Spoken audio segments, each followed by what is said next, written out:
Hello, good evening. It is a good evening. It is a wonderful day. We had a great brunch today. We had a really great brunch today. It was Outstanding. It was brunch. outstanding. It was best brunch in memory.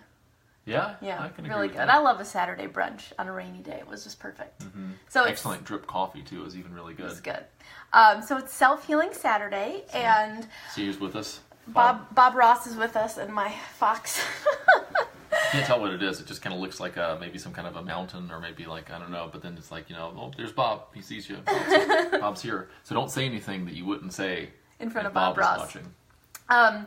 So today we wanted to talk about not taking things personally. I posted a quote earlier this week about, how no one's mad at you.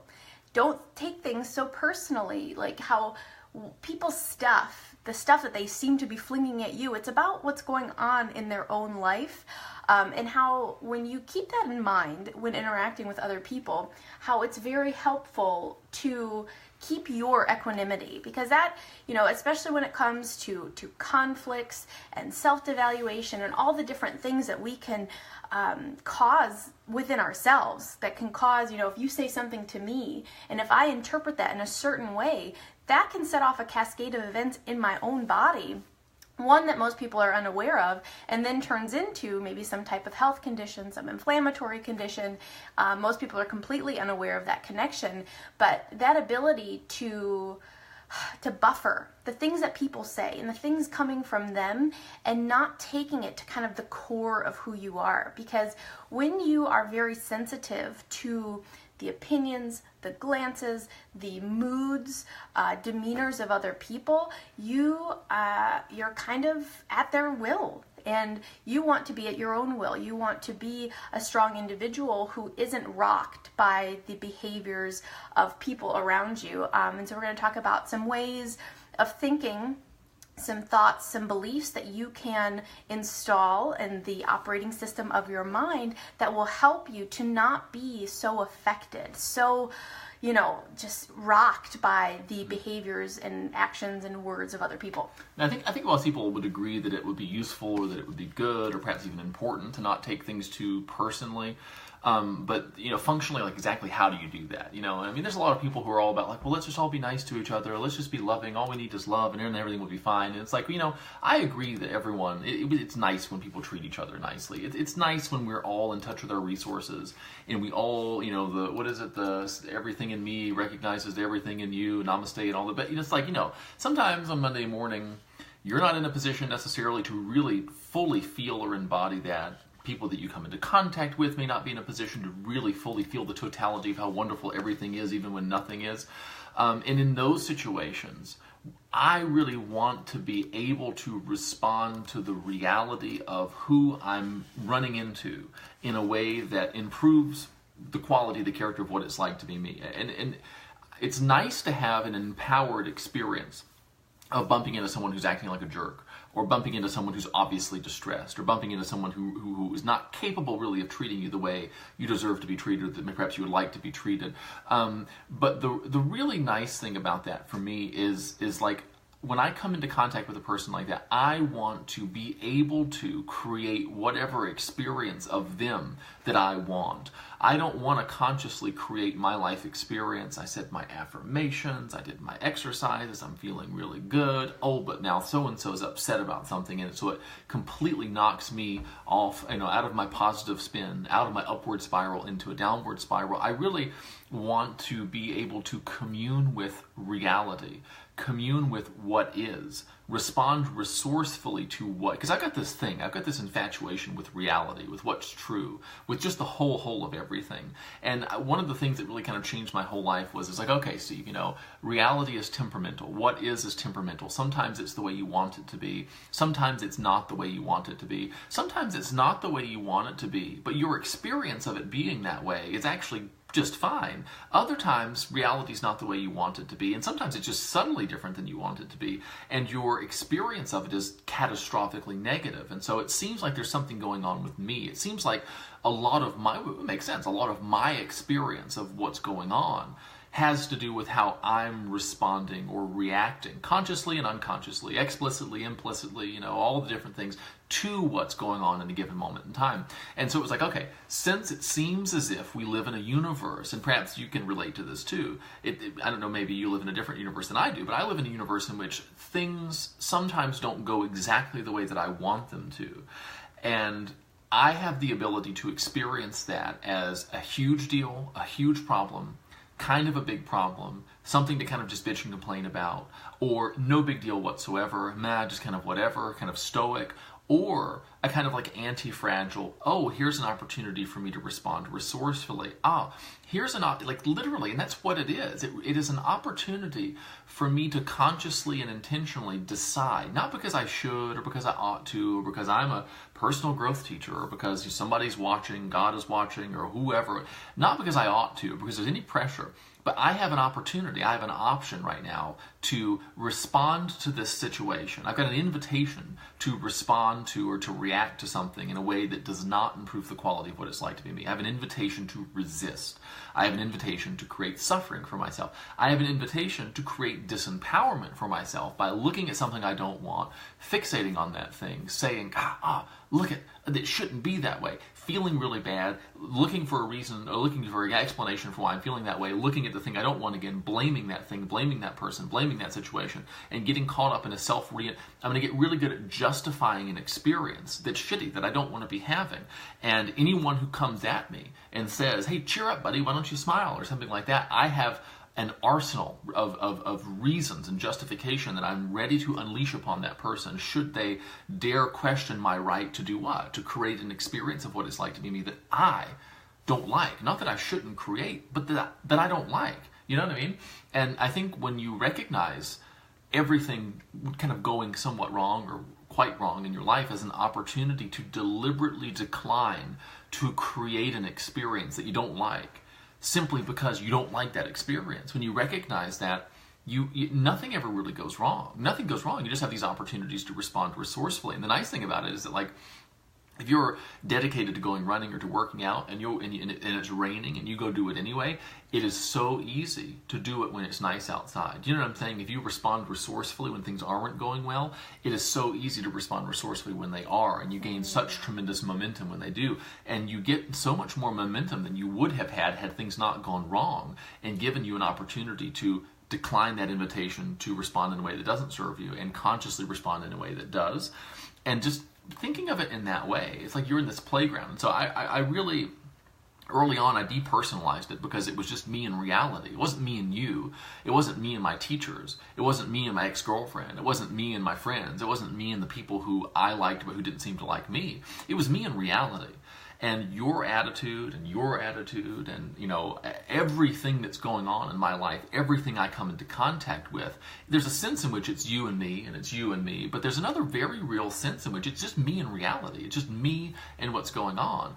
And my job is to find a way of thinking and acting that allows me to elicit, to evoke from what is the kind of responses that I want. And if a part of my experience is an individual, okay, there's that individual. They're a part of my experience. They're a part of my reality. I want to evoke from all of my reality, that aspect of my reality as well, responses that I want. Now, let's say that not only is that person a part of my reality, but I've also got a perception of them. And my perception of them, let's just say, is that of an asshole.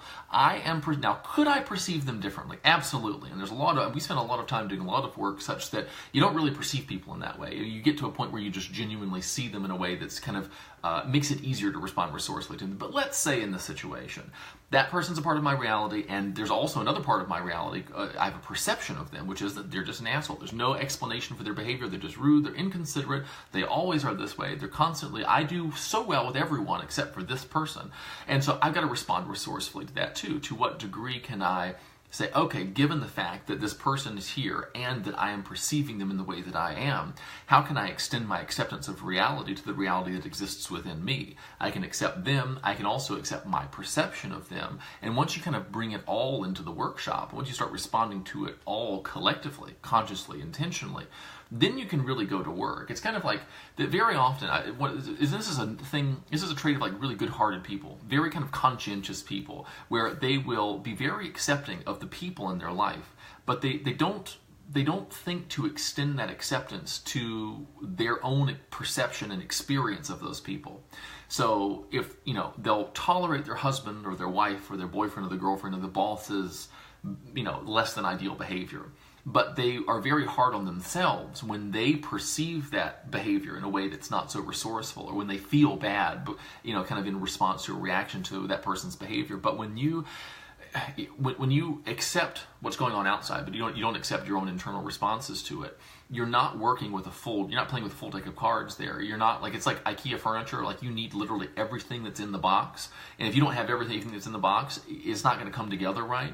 When it comes to responding to reality for what's true, what it's like to be you, it's so important that you extend acceptance to every aspect. That means stuff going on outside, situations, circumstances, people, feedback, all that. It means your behaviors, it means your perceptions, it means your experiences. You need all those pieces.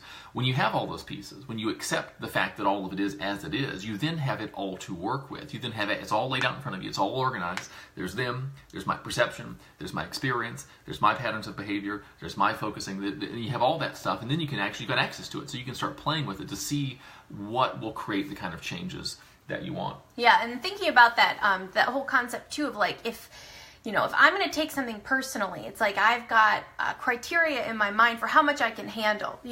I'm cool, I've got this, I'm, in a great mood, and it doesn't matter what's going on. But then if they press that one button, if they say that one thing, once my criteria gets met, then I lash out. Then I take things personally. So if I'm like a 6 out of 10 interested in what you're saying, it's okay. But if I'm a 4 out of 10, that might be the thing that pushes over. Yeah, and that's the thing, is being aware of all of your criteria that you have for taking something personally. Because, there are times when I'll go unconscious and I'll slip into an old pattern, and it's so important to pay attention to what's going on right in those moments when you go from good to, I had a call with someone earlier this week, and it's like that prickly feeling. It's like, for me, it's a sensation of being blamed for something. If I sense at any point in the conversation, it turns to something, another person thinks it's my fault, or I'm to blame for something.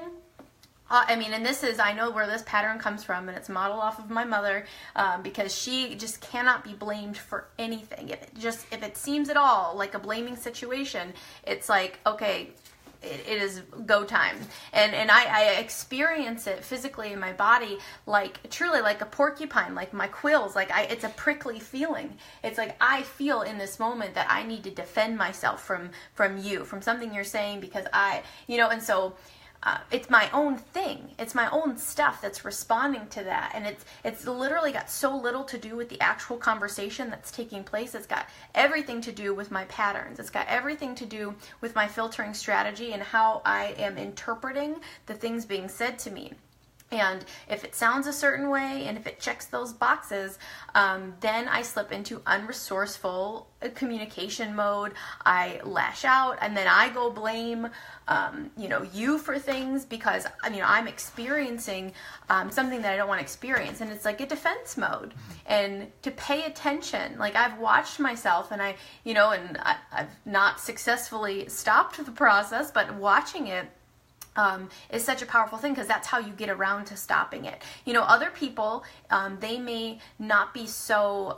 One thing, just real quick with that link, that's so good. And the interesting thing about that is that, and I've noticed this, just to kind of use your example, there are times when you handle extremely well sensitive subject matter that would be kind of ripe for the picking of, I won't be blamed, right, if you were going to, but you respond really well. You see what I'm saying? There were other times when, from my perspective, and I think also from your perspective, kind of once you're kind of set back a little bit, you feel blamed in response to quite innocuous things. Yeah. And so you've got the ability to respond, and this is true for me, this is probably true for you too. If there's certain states that you are in, if there are certain filters that are kind of fired up, that you're using, because it's like, you've got a lot of clothes. You're not wearing all of the clothes at one time. You're wearing what you're wearing, and you're not wearing anything that you're not wearing. It's the same way with these values. It's the same way with these perceptual filters. Some of them are more active than others. Some of them are kind of activated based on, when you go to a family reunion, you put a filter on. Usually it's an away from filter. I don't want to be blamed. I don't want to be bossed around. I don't want to be whatever.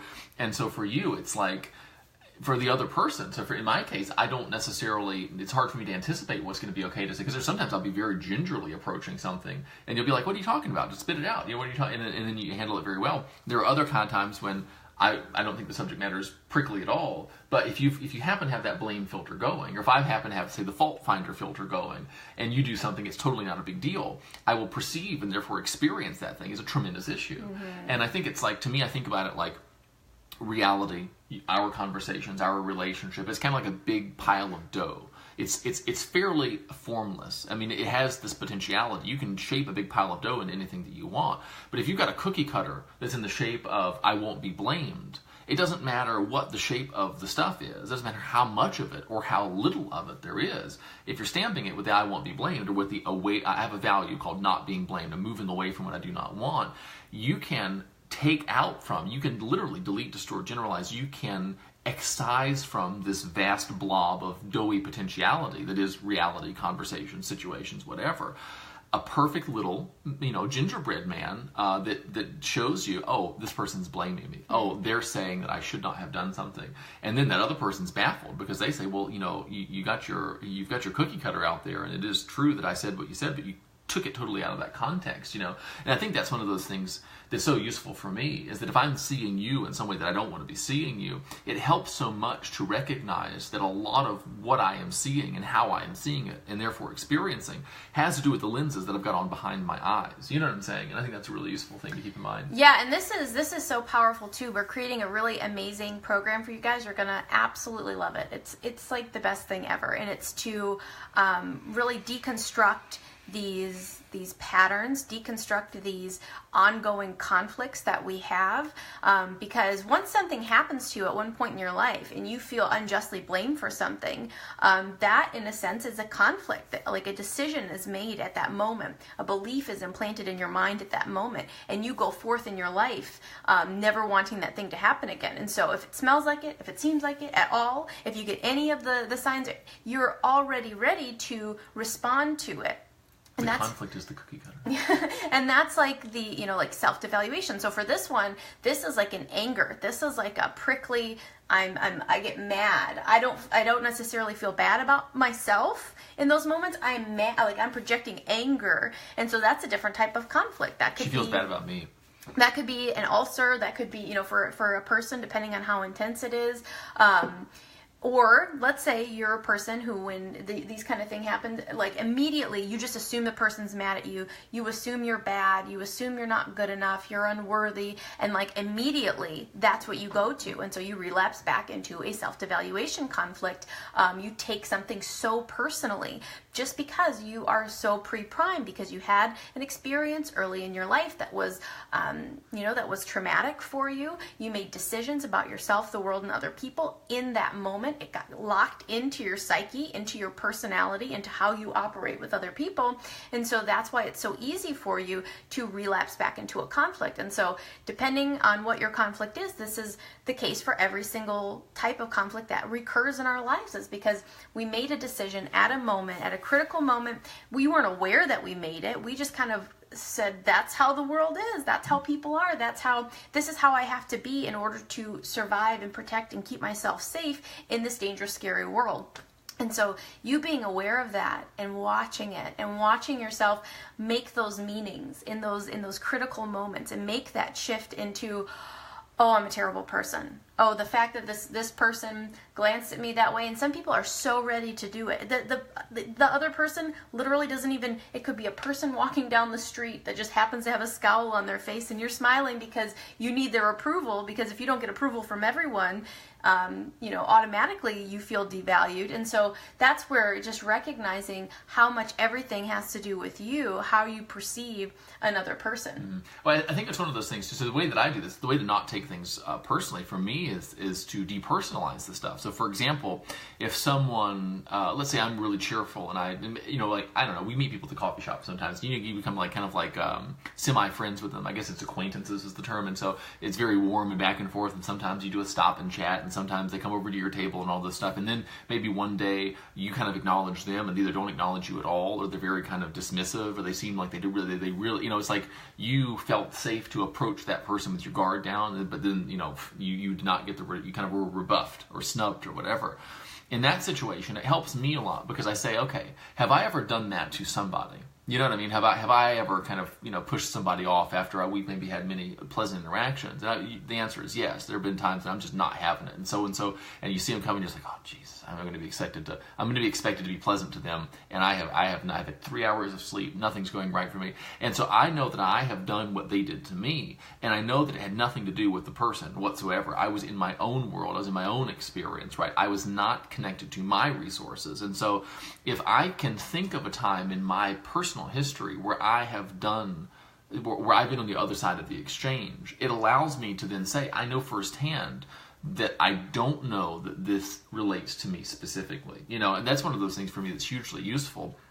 Because very often, my opinion, my experience of other people, and not necessarily like my intellectual opinion, because, I've got this conceptual idea of people as always being great, you know what I'm saying? Everyone's always doing the best they can and all this stuff, but my experience of people fluctuates hugely depending upon the quality of my state, depending on the things I have done, haven't done, how much sleep I've had, whether I just am in touch with my resources or not, and that fluctuation in experience has I would say it has absolutely nothing whatsoever to do with what that person is doing. Because if I'm in a peak state, if I'm feeling really good, if I'm connected to my resources, if I'm moving in the direction that I want to go, and a person is belligerent with me, it literally is a source of humor for me, or a source of compassion, or it depends on kind of like, are they distressed, or are they just obviously being kind of grumpy today?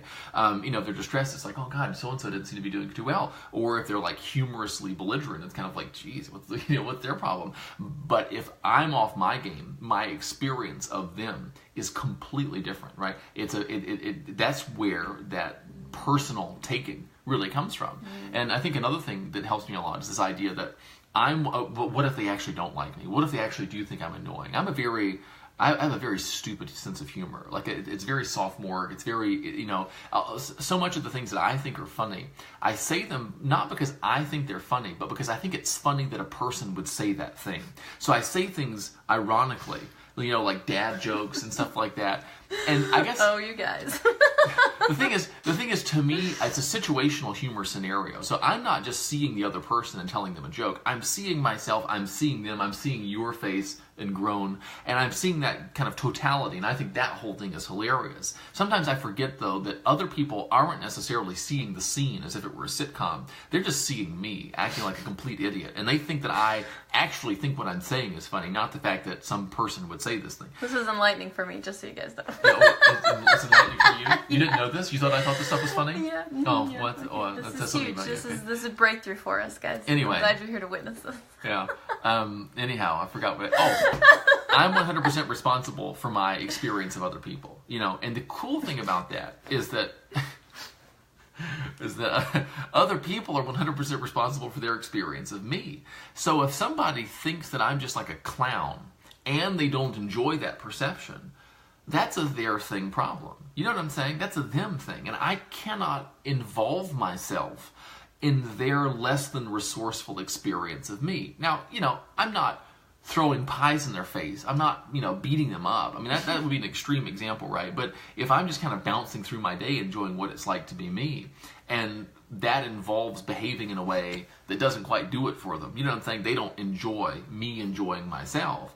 If they were more in touch with their resources, they probably would. Because I know that when I'm in touch with my resources, I'm capable of appreciating the fact that other people are appreciating their experience, even if it's doing something that makes absolutely no sense to me whatsoever, and in fact is sort of like baffling to me. I can still say, man, that's an enthusiastic person.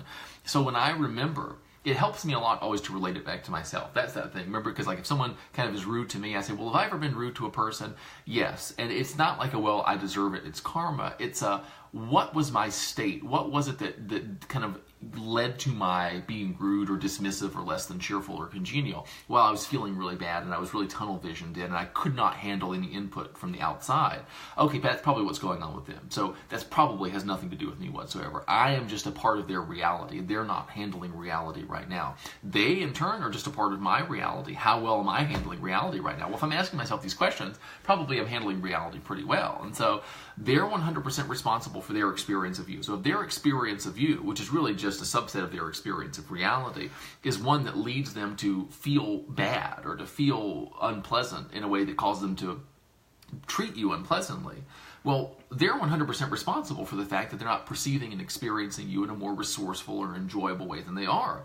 Now, the key thing there is that you're 100% responsible for your experience of them behaving in the way that they do as a result of the experience for which they are 100% responsible for of you. It's an extra 4 in there, but that was pretty convoluted. You see what I'm saying? And when you recognize that, there's this dual sense of responsibility, and all of a sudden this kind of amorphous experiential mass that's like, well, you know, I was being pretty noisy, but they were really mean about it. And, you know, I did do this and this, but then they did this. Now, this whole, like you know, we're going to go to court and parse this shit out. It all of a sudden, responsibility is so clearly delineated. Is it my experience? That's mine. Is it your experience? That's you. Your behavior, your responsibility. My experience of your behavior, that's my responsibility. And when you recognize that, it's just free and it's cool. And so that's one thing I would say. I'm 100% responsible for my experience of other people. That means they're 100% responsible for their experience of me. That means that if me enjoying myself is objectionable to them, well, maybe they've got some work to do. Or maybe they don't. Maybe they'll choose to live their life being exasperated by other people. That's a thing they have to decide. That is going to impact what it is like to be them. I think the next thing is everyone's always doing exactly as well as they can given the resources that are available to them at the time. I think what that means is that it's possible for people to treat you in a way that is not as good as you deserve to be treated. It's possible for people to treat you as if you're doing something wrong even when you aren't. You know what I mean? It's possible for you, what did I do to deserve that? Well, probably nothing. What did you do to deserve what? The behavior of them? Nothing. Your experience of their behavior? Well, you perceived, you assigned meaning, you tended to focus, you did all the... That's what you did to deserve your experience of their behavior. And what I mean by deserve is just that you created it. You know what I'm saying? Their behavior, though, is flowing from their behavior does not flow from what you deserve. Their behavior flows from their internal state. Their behavior flows from the quality of what it's like to be them. And oftentimes there's a huge mismatch there. Oftentimes the kind of quality treatment you deserve from me is much higher than the quality of treatment that you get from me, which is flowing from the quality of what it's like to be me in a given moment in time. And you can see here how constructive it becomes to be quite selfish, right? Because the way I treat you necessarily is going to be capped. The quality of my treatment of you is going to be capped by the quality of the experience that I'm creating of what it's like to be me. And when you recognize that, I think it's a really, really useful thing. It lets me butt out of your business and tend to mine. And it kind of frees you up to do that same thing.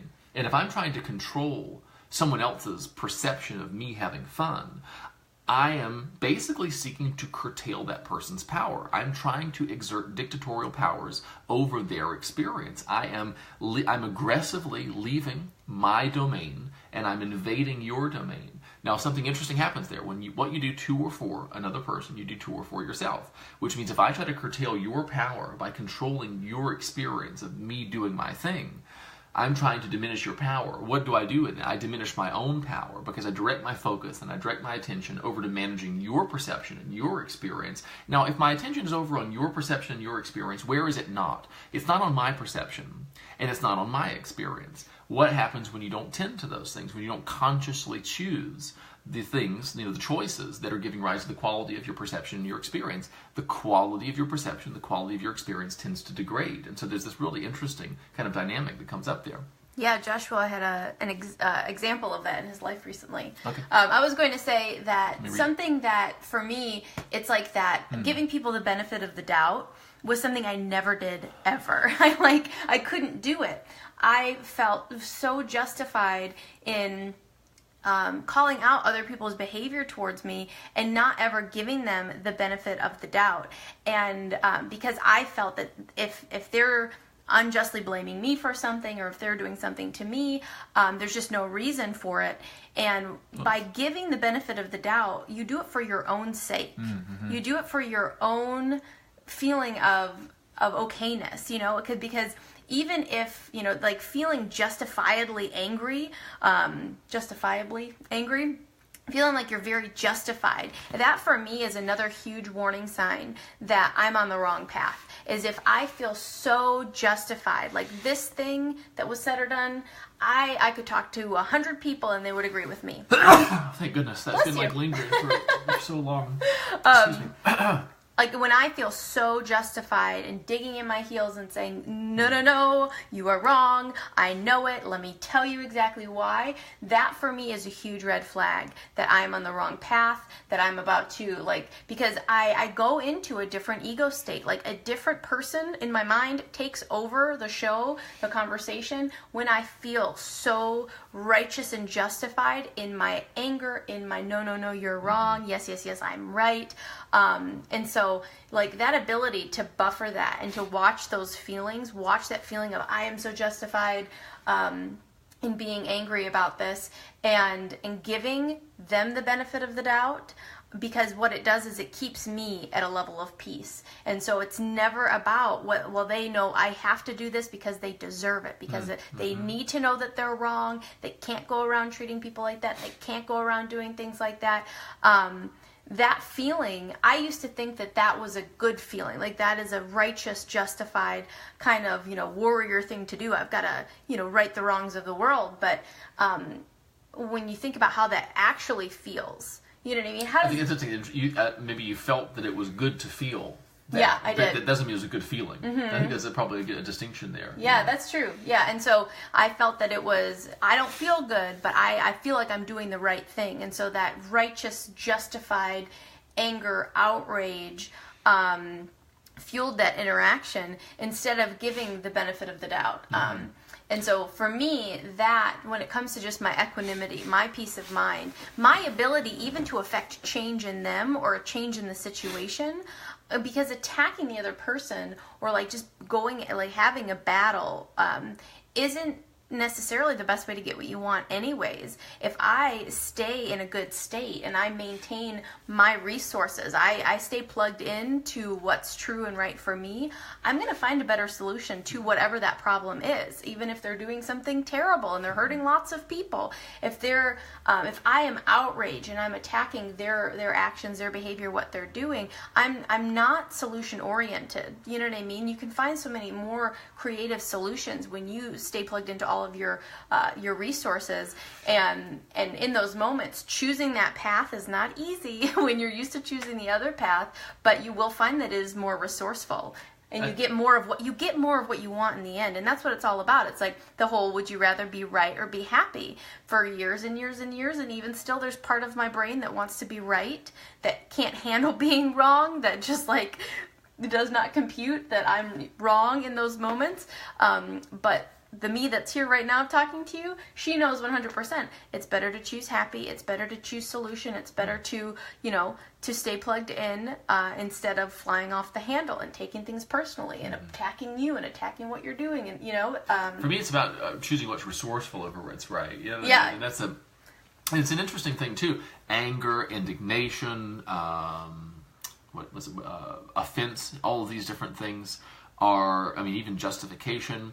It's true, those are fuels. A lot of people say, well, you gotta, because otherwise people are dying and people are being mistreated and there's injustice and all this. You gotta get really, really angry in your bedroom by yourself at nighttime. I think that it's true that you can use those things as fuel, but they're not very clean burning. They're not particularly efficient. And they're not especially renewable. You'll burn out. There are cleaner burning fuels, right, that can move you in the directions that you want to go. And it's like, if you were in a car that could go 70 miles per hour and it could run on something that was totally renewable and it did not cause any kind of pollution, or you could get in a car that makes all sorts of noise and shoots all kinds of stuff out into the atmosphere, which one would you choose? And that for me is what it's about. It's about, it's not just about getting to where you want to go. It's also about the quality of it. It's about getting there elegantly. It's about getting there efficiently and enjoying it. The thing for me about justification is very interesting. And this is something to watch. It doesn't mean you have to justify feeling justified or that you shouldn't feel justified. But for me, anytime I'm feeling justified. There's an internal dialogue running that's making the case for justifying my feeling. I never justify feeling good. I'm always justifying some feeling that doesn't feel good, but it feels okay to feel this bad feeling or this not so great feeling, kind of icky feeling, because of and they did this and they said this and they didn't do this, and it all comes together, and so I'm justified. And to me, it's like discovering all of a sudden that I'm holding a huge sword in my hand. And so then I asked myself the question, okay, whose head am I going to cut off? Whose head am I planning? Who am I planning on decapitating here, right? Because I've got my decapitation sword here. So that's justification. I'm obviously planning on going after someone. Who is it? And do I want to be a person who's going after other people? Do I want to be a person who is crusading? Not because it's wrong to crusade necessarily. I don't even get into that discussion. It's just, is that how I want to spend my life, spend my time? Do I want to have feelings and emotions that tend to lead me in the direction of saying, I'm totally justified in having it? I don't want to, but I'm justified. I don't want to live my life that way. And because I don't want to live my life that way, to the degree that I'm conscious of the fact that I'm doing that, when I'm doing it, I tend to stop doing it. And that's really all that we're talking about here. And this is the thing Josh was talking about. Like, basically, it sounds like there's another person who basically is blaming you for their experience. So they are creating experiences that they don't want, and then they're pointing at you and saying it's your fault, and then you start feeling bad, and then you used to point at them and say it was their fault. You know what I'm saying? And I think in situations like that, it gets so entwined that I personally just say let's go to our respective corners. You know, because if we're tangled up, we can't talk. We're beating each other up. We got to go to our separate corners. I have an experience of you, you've got an experience of me. That's undeniably true. What if I take responsibility for my experience of you and you take responsibility for your experience of me? Get some space, you know, between, and this isn't necessarily even a conversation you have to literally have with them. This is a conversation you can have with them in your head, if you know, because some people really don't want to hear this stuff. They don't want to leave the level at which the conflict is occurring, because it requires actually thinking.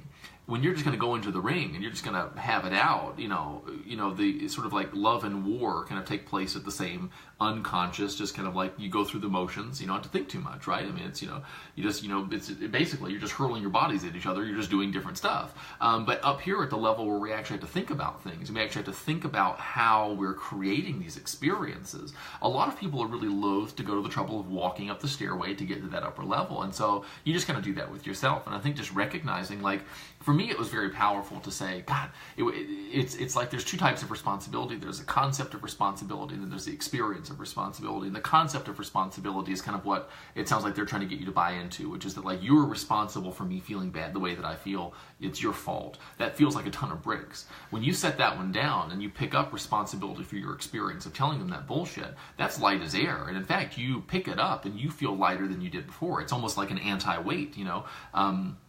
It's a balloon. Real responsibility. The responsibility experience is a balloon. It just lifts you up. And it's like, what's his name? Suzuki said that, like, Satori, or enlightenment, is just like everyday life, but about 2 inches off the ground. You're just kind of floating along because you feel so good. And I think that's kind of what happens there. And so that's, you know, not taking things personally. And so here's another, and for me it helps a lot too to have an explanation for why people are doing what they're doing.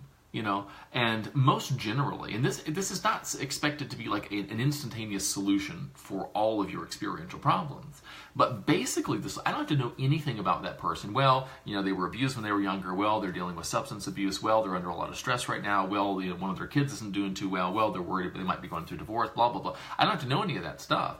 Everybody, if I will accept this notion, at least in principle, everyone's always doing exactly as well as they can given the resources available to them at the time. That's an interesting concept. And the way that I got to the point of literally believing that was true was I looked back on my own personal history. I said, well, there are times that I had, is there a tremendous disparity between my best and my worst? And there is. And I mean, not my best and my worst, like at the like dramatic, like autobiography level, but at just like the how I use a Saturday, how I use a Tuesday afternoon, what I do in my exercise, what I do in my professional life, what I do in my personal life. Is there a big gap between me at my best and me at my worst? And there always is. There's a tremendous gap there. What determines where I am on that spectrum? You know what I'm saying? Well, but what determines the decisions that I make? Well, the decisions kind of that I made before. You know, if I wake up and decide to do things that put me in a positive state and connect me to my resources, I'm deciding then to do things that are going to lead to me deciding to do other things later on. And it's just this kind of like infinite regression, like where does that stuff come from? At the end of the day, everyone's always doing the best they can given the resources available to them at the time. I used to get really angry when people cut me off in traffic. That was the best that I could do, was to yell and to kind of, I guess not actually scream, but maybe scream, maybe, definitely yell, and kind of punch the steering wheel and get all upset and, grip it really hard and all this stuff, because it's like they're gonna feel it when I grip my steering wheel. They're gonna feel it and they're gonna pay, right? That was the best I could do at the time. It was stupid. It wasn't very good, but it was the best. And literally, as soon as I figured out how to not get all pissed off when people drive the way people drive, and have always driven, probably will always drive.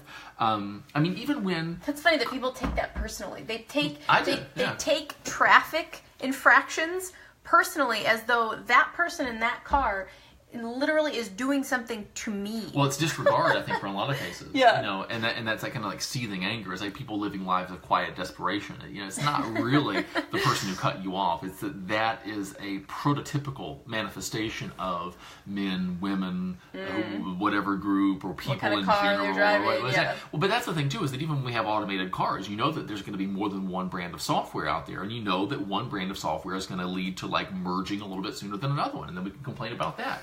But it's true. It's true. Like, and I think it's just that thing. Everyone's always doing the best they can. Now that doesn't mean that you're a doormat. It just means that in that initial instance, when someone does something that's just it really just grinds your gears, and you just like, you get that invitation.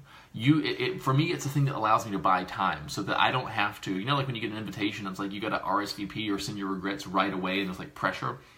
I feel like that's what happens when someone does something that's not right to you, or that you think is not right. You feel like you've almost got to we've got to launch, we've got to go full nuclear, or we've got to let it go altogether. And in that moment, it's like we fear the lost opportunity to push that red button and launch our missiles of indignation so much that we often will just jump to do it. Because, if you miss your critical moment, it's like, well, why are you bringing that up now? You should have said something at the time. It's like, oh, I will never make that mistake again. The first time you step the wrong way around me, I'm going to let you know. What this does, this notion, everyone's always doing the best they can, is that it buys you time to kind of just step back from your experience a little bit and say, hey, wait a minute, how do we want to handle this thing here? How do we really want to respond to this? Because at the end of the day, no matter what's going on, okay, well, maybe they have an explanation. Well, maybe it's a bullshit explanation. Okay, well, then the best that they can do is get themselves into a place where they behave in a way that is unjustifiable and that requires them to confabulate some kind of bullshit explanation. That's the best that they can do. But then they lied about it. Okay, well, the best that they can do is that they create a state within themselves that they do so many sort of discordant, lacking integrity, lacking any sense whatsoever. They do such a mismatch of things. They go into different ego states. They make commitments. They don't fulfill them. Whatever the situation is, they talk about you behind their back, and then they ask for something. They create this like tangled web, and then they are put on the spot, and then they have to make up some kind of an explanation to you. And so they lie, and they blame you for things, and they distract, and they use red herrings, and they bring up things from 10, 15 years ago. They're doing the best they can. Now, very often, the best that they can is absolutely terrible. It is dreadful. You know what I'm saying? It doesn't mean you have to accept it as basically like, okay, I buy this bullshit. It's just, man, I guess bullshitting is the best that you can do. I guess at this moment in time, it's not psychologically viable for you to kind of meet me where I would like for you to meet me. And so at this time, I have to decide what kind of an experience I'm going to create of dealing with a person who, as far as I can tell, is incapable or unwilling of dealing with me in a way that's kind of straight. And that is a very interesting, it's not always wonderful in the moment, but when you come away from that, you begin to realize, man, that really took the edge off of my frustration there. Because when you become kind of a dedicated student of reality, and reality is teaching you, and sometimes reality is a harsh teacher in the way, if you ever watch like Kill Bill, when she goes and she meets Pai Mei or whoever did you watch that? The Chinese guy that lives up at the top of the mountain in the temple, and he's got this stick, and every time she does stuff wrong, he hits her with his stick and makes her punch this piece of wood over and over and over again. Her knuckles are all bloody and all this different stuff. Very kind of a harsh teacher. That's sometimes what reality does, is that it sends you people who are unbelievably whatever they need to be in order to tempt you to do that which doesn't serve you. But there's this interesting thing here about being the creative epicenter of your life experience. It like when you are kind of like the creative center, you're God in a sense. Your loyalty is to whom? It's to yourself, and it's this test where you are you doing what serves you or aren't you? Are you willing to do that which does not serve you?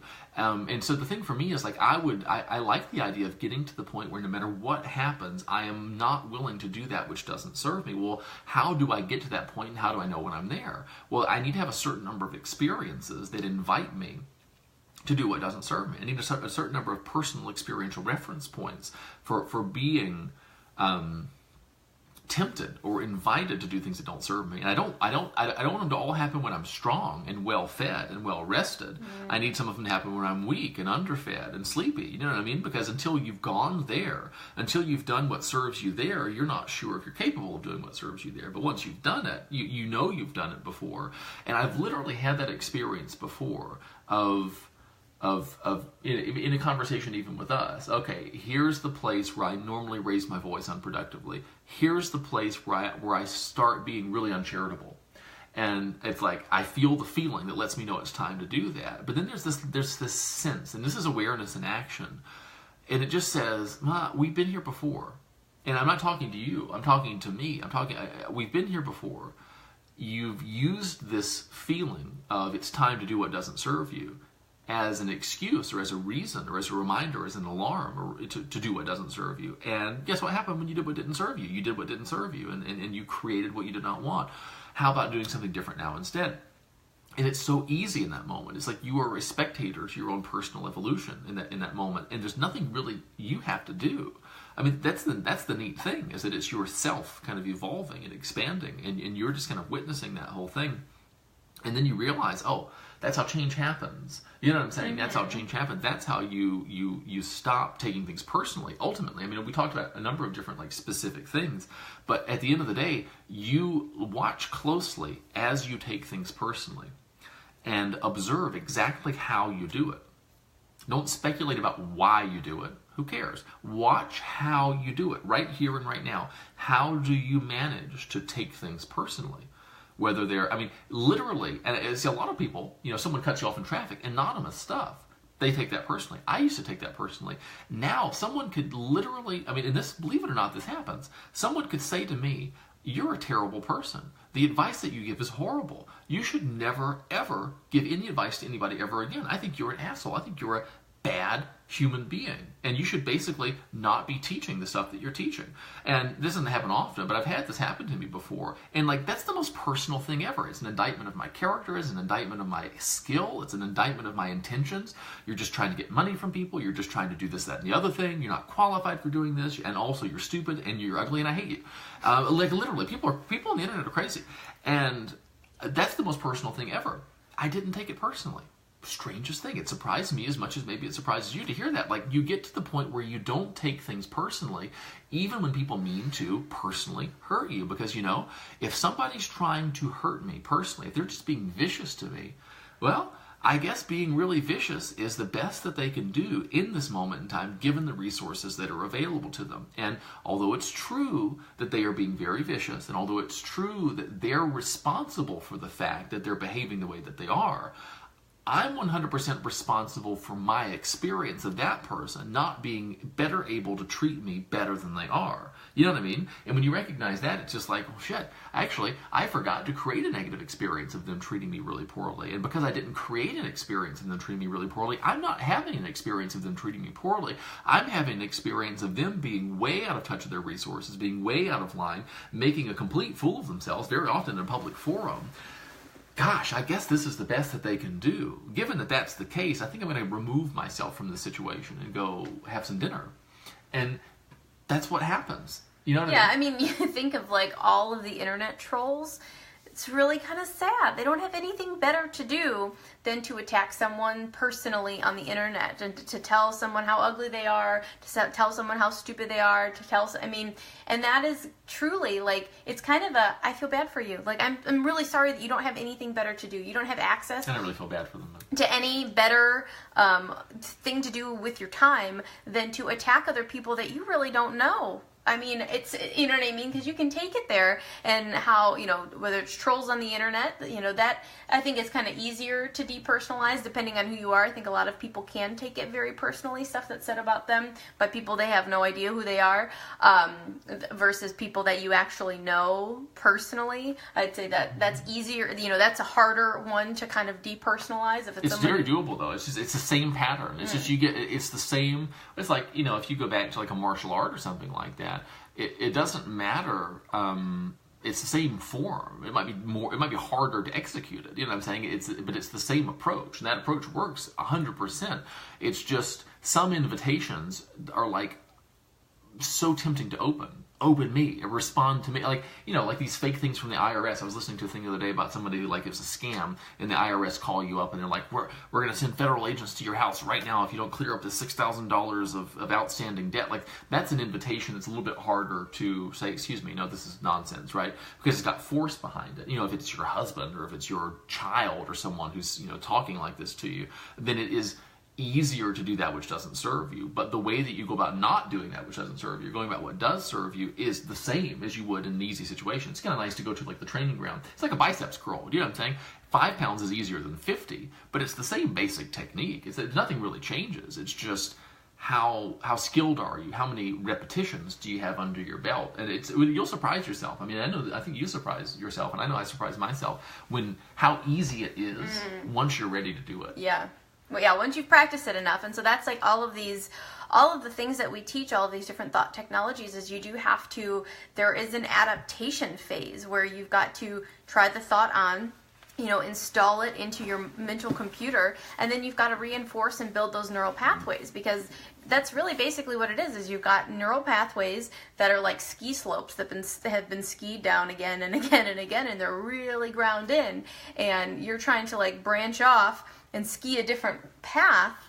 And it's hard at first because there's just so much momentum. It's just so much easier, but it's possible. And it just takes, watching and repetition and seeing yourself, oh, this is where I know it's really easy to go back that direction. But you know what? I'm going to stay the course. I'm going to keep going this direction, and just showing yourself that you can do it, and repetition, and watching yourself, and really even looking forward to the next opportunity you have to take something personally. I mean, that's one of the big things. One of the, it's like, it's exercise. It's like, look forward to the next time this happens, kind of flag it in your mind and say, okay, I'm going to do something different. And even if you don't, if you go down and you behave exactly, you take it super personally, you have a blow up, you have a fight, you feel bad about yourself, whatever happens, and then whatever moment you become aware, put the flag in. Whatever moment you kind of wake up, you come back to, the real you, and you say, oh gosh, how did I do that? And then just get curious, and so don't beat yourself up. That's just kind of all of this process of self, evolution and growing your mind and using these new and different ways of thinking. It's repetition, watch yourself, don't beat yourself up, watch, learn, get better at it, and it really does. You will impress yourself. You will surprise yourself with your ability to strengthen these neural pathways, strengthen these muscles, so that you can, become this version of yourself that you really want to be. And you stop trying to get it right, because trying to get it right is just a euphemism for trying not to get it wrong. And that's why you do. When you try so hard to get it right, you always, what I like to do is I like to say, I want to see what happens now that I know about this, now that I know about meaning assignment, now that I've heard these strategies for not taking things personally. I want to see what happens now that I know those things. 2 or 3 days later, same old thing that's always happened. Oh, well, the same old thing that always happens. Okay, now I want to see what happens when something like this occurs again. So I've had the benefit of knowing about these ways to not take things personally, and I've had one experience of kind of like just doing the same old thing.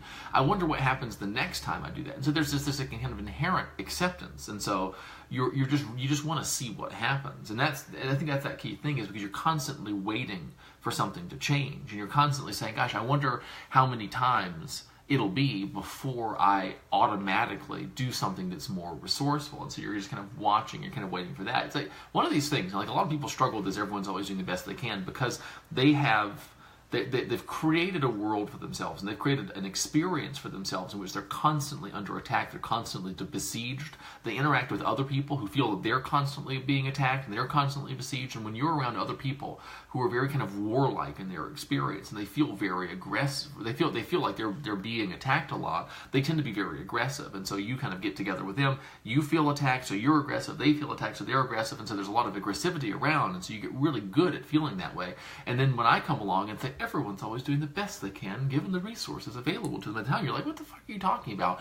You don't know my family. And I'm like, no, I don't, but if I did, I'd still say the same thing, because this is an option, right? This is a different way of thinking. So sometimes, I don't know if you've ever done this, you get kind of an older computer. Even if you don't have an older computer, you get a new app, you download a new program. It's going to be the best program ever. It's going to do this and this and this and this. It's going to change your life. You put it on your computer, the app doesn't really run properly, and your computer really slows down. Well, when did you update your operating system? Well, it's been a really long time. I don't ever do it. I'm always clicking remind me tomorrow, remind me tomorrow, remind me tomorrow.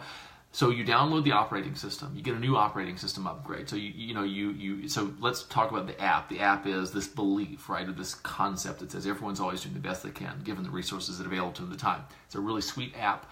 If you've got an old operating system, though, it's going to slow things down. It might be kind of buggy. Update the operating system. What does that mean? Well, change the way you relate to information. Take the Ever Better Life course. Enroll in this cool thing we're going to unleash in the next couple of weeks.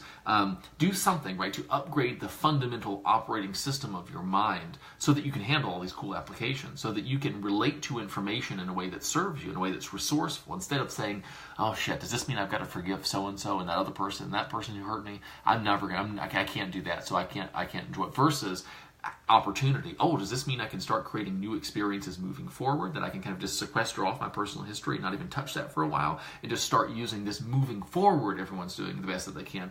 That's the operating system upgrade. And then sometimes what happens is, well, you update the operating system, but then the app's out of date. Well, we've got to update the app. We've got to reinstall that whole thing, and you come back and you sort of revisit it. It's having this flexibility. And one of the things for me one of the things I've always had going for me, more than I don't think I was never the smartest person in the class. I was never even the most motivated person. But one of the things that I always did is that I always interpreted and assessed everything in terms of how can I use this. How can I use this to get more of what I want? Like the wheels were constantly turning. My parents got divorced when I was really young, and my mom and somebody had not really have like a fight or something. There'd be a little bit of disagreement, or you're gonna have to go see your mom. And immediately, as soon as I heard anything, what have I been wanting? Well, I've been wanting that Lego set. Well, I've been interested in doing this. Well, I do like to stay up late. Well, how can I get more of what I want given this? Oh, we got to go back to my dad's house earlier today. Okay, what have I been wanting? Okay, well, I did want to get a putt-putt. Okay, and I just constantly, do you know what I'm saying? Oh, I got A's on my report card. Well, who was it that said they were going to give me money? Like, no matter what happened, it went through a filter called what have I been wanting, and how can this go towards that thing? Oh, my mom snapped at me. Do you know what I'm saying? My mom was kind of my mom. I go stay with my mom on the weekends, and she used to sleep really super late. And I could tell sometimes she'd feel guilty about that, and so I'd always be like, well, you did sleep pretty late today, and then she would take me to the toy store or something like that. So I constantly was filtering everything. And some people would say, oh, that's manipulative. Oh, well, maybe it is, but for me, it's just everything that happened passed through a filter called what does Steve want, and how does this help him get it? Everything. So when bad shit would happen, when good shit would happen, when neutral stuff would happen, I was just constantly doing that. And to the degree that I do that now, I get the things that I want. And I'm very helpful to other people, because people, what do I want? Well, I want to help you. Everything that you say to me passes through a filter. How can I use this situation to help them see the things that I would like for them to see? The things that ultimately it's going to be you who decides whether you're going to see it or not, right? But I have my agenda for you and the things I want you to see and realize and experience. Right. But I know it's mine, and I know you've got to kind of do your thing. But I'm interested to see what happens when my agenda for you mixes with your agenda for you, right. And there's something great happens. And when you start doing that, what do I want? Everything passes through that filter. It just changes it. It just gives you a new option about how to interact with life, and it starts to matter less and less what comes through, because it all has to get filtered through what is it that I want, and how is this a part of that? That changes your whole experience. And when those wheels start turning, there's nothing that can stop you, because there's no point at which you start concluding this means I can't get what I want. Everything goes through what do I want, And how am I going to create more of it? Your brain is like, you just need to point your brain in the right direction. Your brain is constantly firing. It never stops firing. The thing is, how do you calibrate it, and how do you keep it steadily aimed in the direction, really, that you want to go? The direction that you want to go is not, maybe I can't have this. Why can't I have this? Maybe it's too late. Maybe I should have done it sooner. Shit, maybe I'm not smart enough. Maybe I'm not whatever enough. How can I, given how smart I am, how can I get the things that I want? Given how good looking I am, given how athletic I am, given how tall I am, given how rich I am at this time, given where I live right now, how can I get all the things that I want? It just changes the experience so much, because it changes the narrative, changes the destination, it changes the end point. You know what I'm saying? There's nothing so bad about where you are, unless you've decided that the fact that you are where you are says something about where you must go or where you can't go. When you start changing those things, though, you don't give a fuck where you are. You're just pleased with where you're just not really that concerned about where you are, because you're so focused kind of on where you're going. Because when you look at reality what is through a lens of what can be. And so you say, given the fact that I'm going to create what I want, what does this here in front of me right now mean?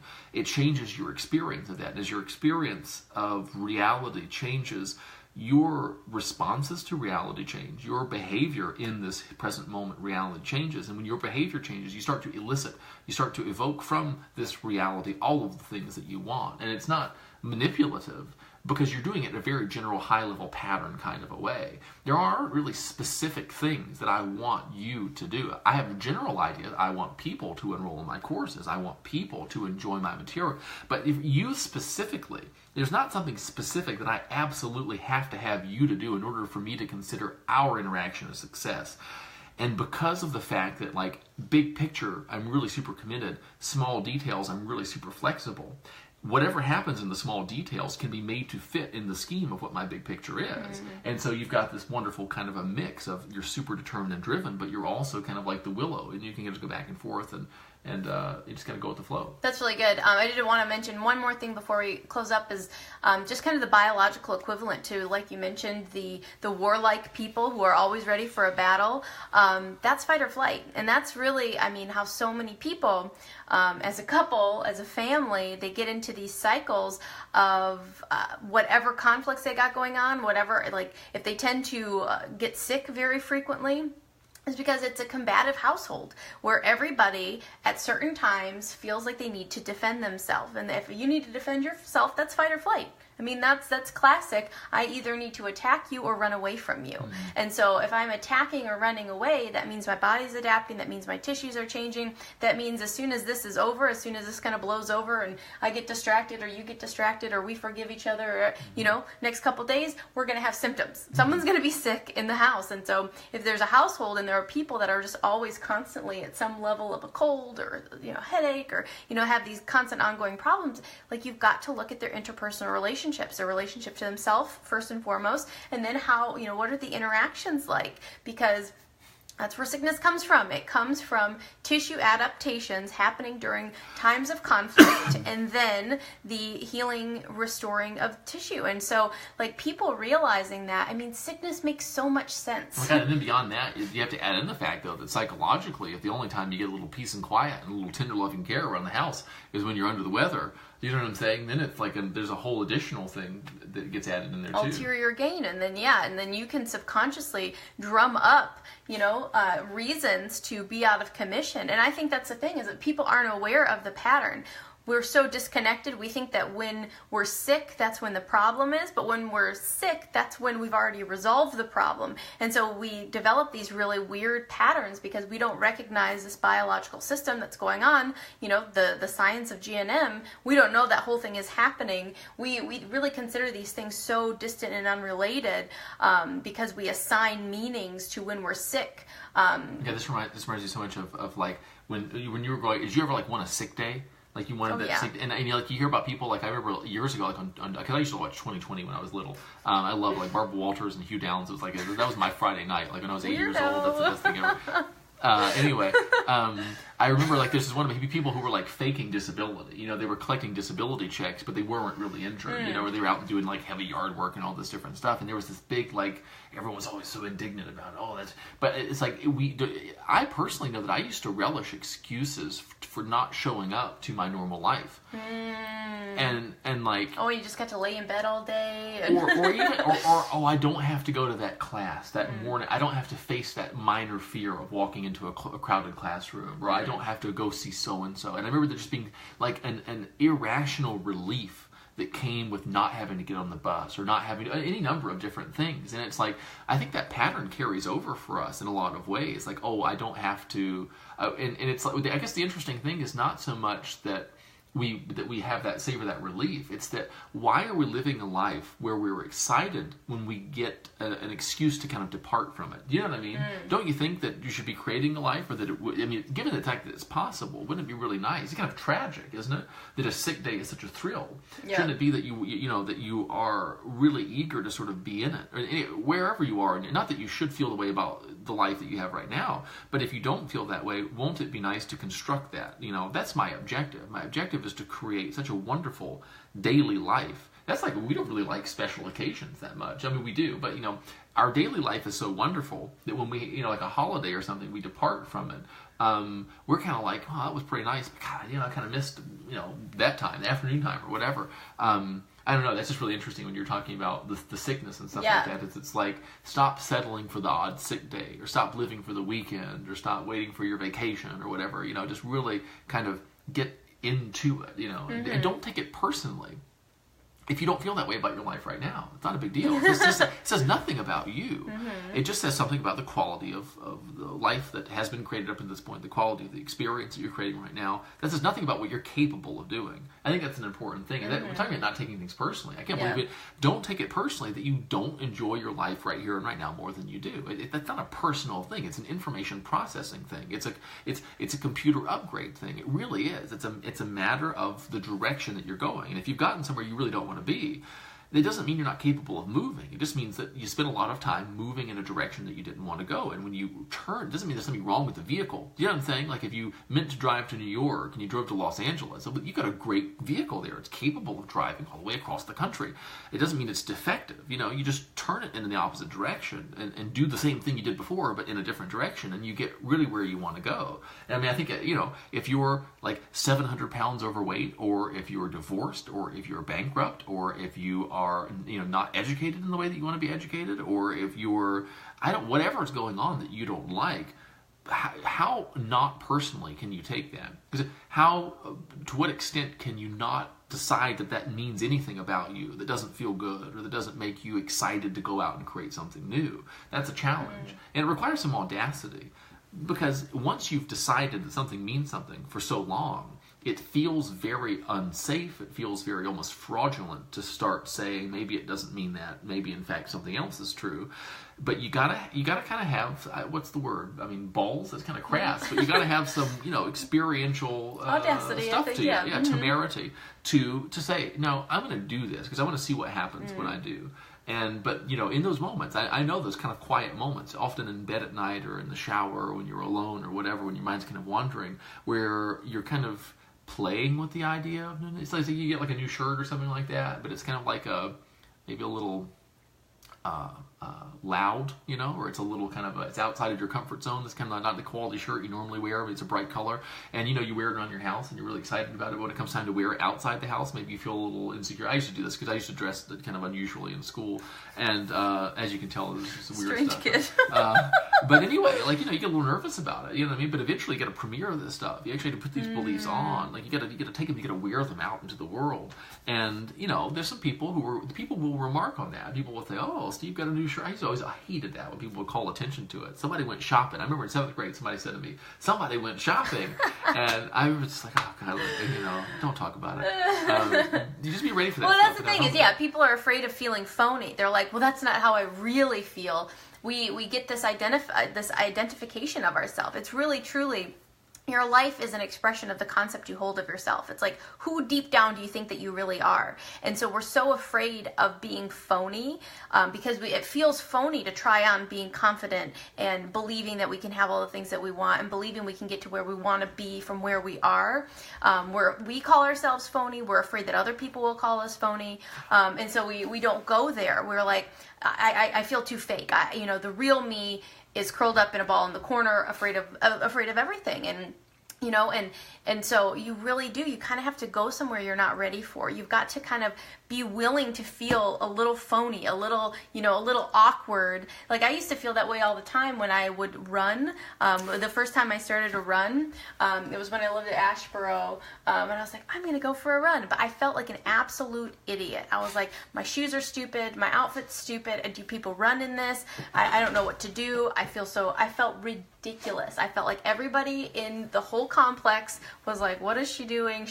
Look at her, she can't run, she doesn't have the body, what is she wearing? Like literally all those thoughts went to my head.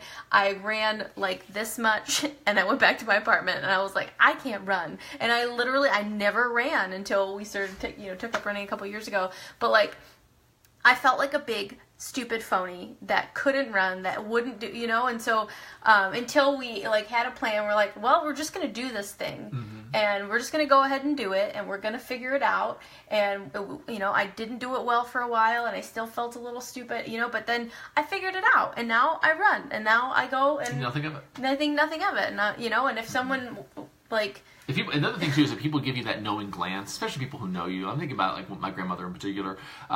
The world is full of people who don't really know shit, but one of their strategies for getting through life is that they look at people as if they can really see through them. You have to understand that people do that because it's one of the things that they do. It's part of their shtick, So if you're out there doing new and wonderful things, and some people, especially people gives you that like, oh, I know what you're up to, but who are you kidding? You give them that kind of a look. Guess what? Don't take it personally. That's just something that they do. I know this, right? Because I used to do this to people. I used to look at everyone because this was the thing, is I was just cynical, and so I just sat back and didn't take any risks, no skin in the game whatsoever. And everyone who walked through the door, I just kind of looked at them like, pfft.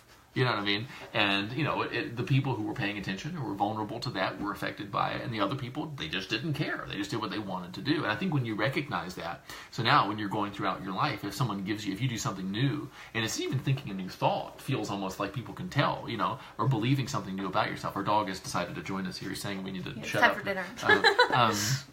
That you feel like people can see right through you and see what a fake you are. That is something they have learned how to do. They've learned to look at people in a way that kind of unnerves them. It's not that they know anything about you. They pretend to know things about people as a way of kind of like defending themselves. And I think when you recognize that, just don't take it personally. That's huge. I think that's a really, really good piece of advice. It's a bluff. It's bluffing. It is. They're bluffing. And so when you start to kind of like, they give you the knowing glance, but then you kind of like, you have the real knowing glance and you're like, I know what you're doing. But that's the thing, is if they give you that knowing glance, and if you then kind of blush or look down or are sheepish or whatever, or stop believing the thing, well, then they know they got you. It's just like poker, because if they bluff you and you then fold, and I know so much less about poker than this conversation suggests, so I have to look at you for reassurance, right? And then you fold. It's like, they knew that you didn't have a good hand. You know what I mean? And I think just recognizing that is such a powerful thing. Be bold, be audacious, kind of go there, like try this new thing on. That's what this is all about. Like when I first started doing this, I felt like a big fake too. I felt like, really, no, I'm actually really insecure. I'm actually really jealous. I'm actually, I'm not as, bold and brave as I am kind of playing on TV. But then you grow into it. You really do. It's like you are practicing for this part. You've got to practice. You've got to kind of go there. Go to the place that, that's what people say, you got to get out of your comfort zone. And that's part of this, is like, you've got to, be a beginner. Let it be okay that you're a beginner. Don't mind the glances from the cynics, from the jerks, from the people who want, because they didn't go there. That's really their problem, is like, and that was part of that quote that I shared too, is like, people are really, if they're critical of you, if they're saying things about you, they're just upset about where they are in their own lives. And so realizing, like with the trolls, with the whoever, with your spouse, Russian troll farm, they aren't happy with themselves. They're not happy with what's going on with them personally. And so don't take it personally. Don't get mad. Don't get offended. It's their own stuff. Realize your power is all here. And realize where you have the power to interpret everything that's coming into your zone of genius, into your realm, and decide what you want it to mean. What does this mean for my life? and be able to take whatever crap life gives you and turn it into gold, because that's your power as a conscious creator. You know, you have this power of mental alchemy. You can use your mind to make everything work in your favor. You absolutely can. The only thing you lack is imagination and audacity to go there, because no one ever told you that you could. Here's your official permission to go there. You can do it. You are allowed. You have permission to create whatever the kind of life that you want, whatever kind of experience that you want. If you're not happy with your experience right now, that's totally okay. You can get to where you want to go from where you are. We absolutely promise we will help you if you need it. Send us a message, send us an email. That's what our courses and our programs and everything that we do is all about.